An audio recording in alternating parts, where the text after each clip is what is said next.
आं जि नुबाय मोजां बिराद आं बेबायदि सानाखैमोन एथ' स्ट्रं होननानै पार्टी वर्कारफोरखौ नायबाय लोगो हमबाय बिराद स्ट्रं मोजां मोनसे पजिटिभ रिजाल्ट मोनसे फैगोन होननानै आङो फोथायो नोंथांमोना जायहा दानजादों मोनफिनगोन खारन अरुणोदय राननायनि दायथ'आ बिटिसि सरकारनि नङा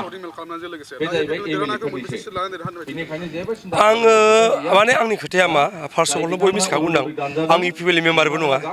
नाथाय आङो ससियेलि कनसियास सासे लाइमोन महरै थांनाय 6 दानाव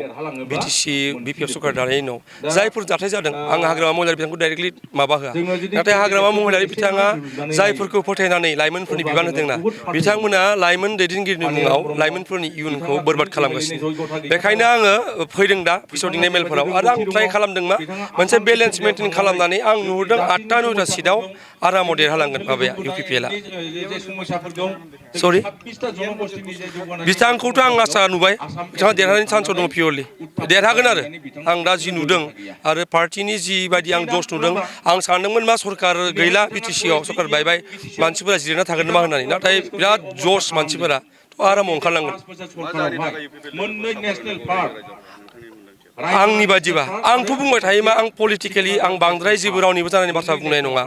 आङो मा होनो मोनसे बेलेन्स नांगौ लाइफआव जिउआव मोनसे बेलेन्स नांगौ दा बे पलिटिकेल बेलेन्सनि थाखायनो रायजोफोरा बेखौ खालामनांगौ मानोना गाबोनो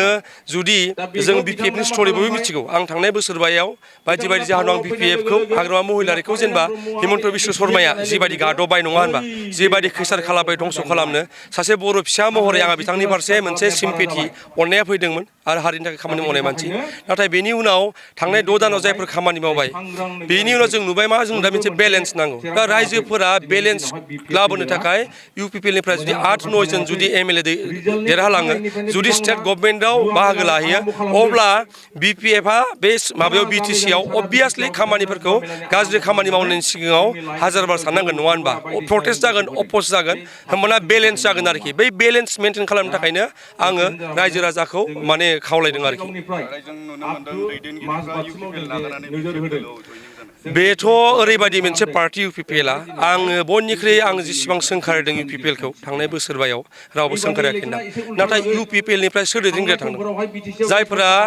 लिड लानानै माबादों बिसोर थांदों नामा इउजि ब्रह्म बिथाङाथ' आरामाव थांनो हायोमोन बिजेपि एजिपि कंग्रेस अरायबो नङा होनबा बिपिबो थांनो हायो बिथाङाथ' थाङाखै जोंहा दङ रोनगोरा नार्जारि बिथां नोंथांमोननि डिस्ट्रिक्टनिनो गोजा बिथाङा थांदों नामा बिथाङाथ' थाङाखै जयन्त बसुमतारी बिथां थांदों नामा बिथाङाथ' थाङाखै लरेन्स इस्लारि बिथाङाथ' थाङाखै राजु कुमार नार्जारि बिथाङाथ' थाङाखै प्रमद बर'थ' गावनो गासिबो चेन्ज खालामजोबनाय थांदों नामा थाङाखै नङा होनबा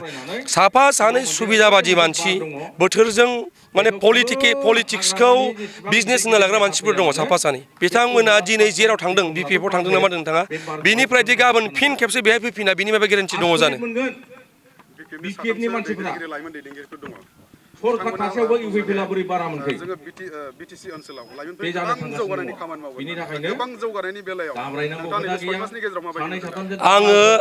आङो खुनु पलिटिकेल केम्पेइन बिदि खालामामोन देग्लायदि आं अपेनलि ओंखारनाय जाहोनाथ' बे लाइमोन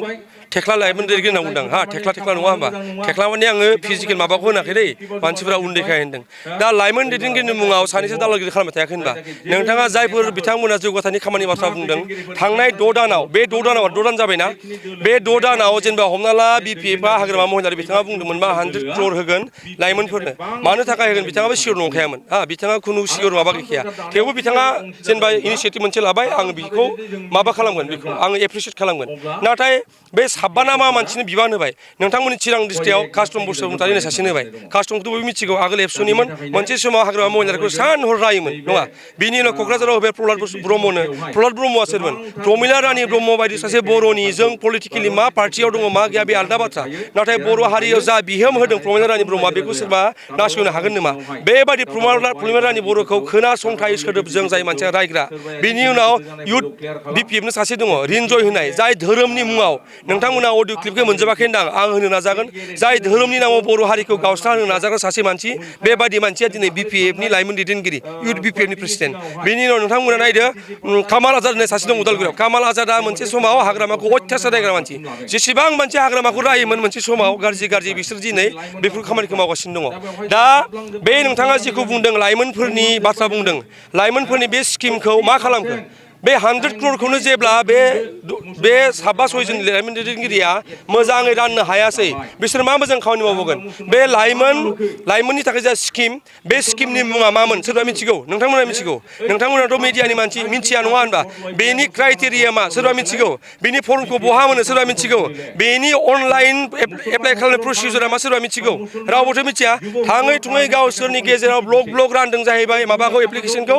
ब्लक मोनसेयाव 100 जनके 100टा फर्म रानदों जों बायदि मानसिया नोंथाङाबोथ' नुवाखै नोंथांमोना मिडियानि मानसिया मानो नुवासै बे फर्मखौ मोननाय मोननाया उननि बाथ्रा नाथाय जों नुबावाखै बेखौ थ' बेबायदि लिडारफोरा दाख्लै मा होनदों दाख्लै आं बिदि बुंनायावनो सोरमोन सासे बिक्रमना सोरबा सासेथ' गैया होनबा लिडार बिसोरनि माबा लाइमोन लिडारनो मा होनदों जायनो हाबदों गारि मोनदोंनो जायनो हाबदों माबा स्किम नायथिनांगौनो जाय मानसिया जाय लाइमोन दैदेनगिरिया सरकारा मा पार्टिया मा बेखौ मिथिया बेनिफ्राय नोंथाङा मा आसा खालामगोन सोरबा पार्टिया मानसिनो बिदि बिबान होयो नामा डिपार्टमेन्टेल जा खामानि मावदों इडुकेसन डिपार्टमेन्टनिबा इडुकेसन डिपार्टमेन्टआ बेखौ मावगोन नङा होमबा स्पर्ट्सनिबा स्पर्ट्सआ मावगोन एग्रिकालचारनिबा एग्रिकालचार अफिसार दङ ना बिथाङा मा दस्रा दुनियाव थायो नामा बिथांनि आयेना आलदा नामा बे भारत हादराव बे पलिटिकेल मानसिनो माबा सासेनो माबाखौ हरगोन बिबानखौ होगोन बेबायदि मानसिफोरनिफ्राय आं होनदों आं BPFनि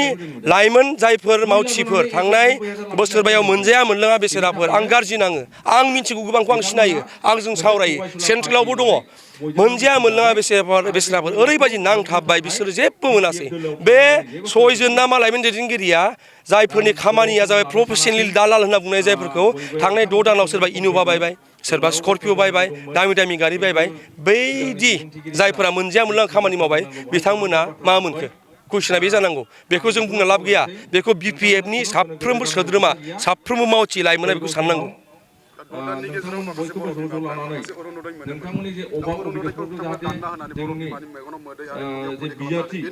बे जाबाय सुबुंथिनि बेरेखा मिथिबायना नङा बे सुबुंथिनि बेरेखा नङा होनबा जोंनि बर'ल' नङा बयनिबो दानदों दाखालि बय BJPनि 1000 मानसिया BJP क'क्राझाराव धरना होदों बिनि बेरेखायै बे सुबुंथिनि बेरेखा नङा होनबा नों हायोबा एड खालामबाव गोदान सोबाव मोनखानायखौ मानो दानदों नोङो बेथ' बिराद गाज्रि बाथ्रा आरो दा बे जिनिसानो मोनसे कनफिउज जादों मानसिफोरा बिसोर दाननो हायो नामा होननाय नङा बेथ' स्टेट स्किम मोनसे बेखौ MLA डिसाइड खालामगोन बेखायनो रायजोफोरा गोनो गोथो जानांगौ जेबो गैया आरो बैफोरनि बेरेखा खालामनो थाखायनोथ' बैफोरबायदि इमबेलेन्स जागासिनो सानैसोआ जाबायदि डिक्टेटरशिप सुरु खालामदोंना बे डिक्टेटरशिपखौ मोनसे माबा बेलेन्स खालामनो थाखायनो दा जोंफोरबायदि लाइमोना जोंनाव जेबो मा अपसन गैया ओंखारबोनायनि अनगायै जों ओंखारबोदों बेखायनो दा बाथ्रा बुंनो थाखाय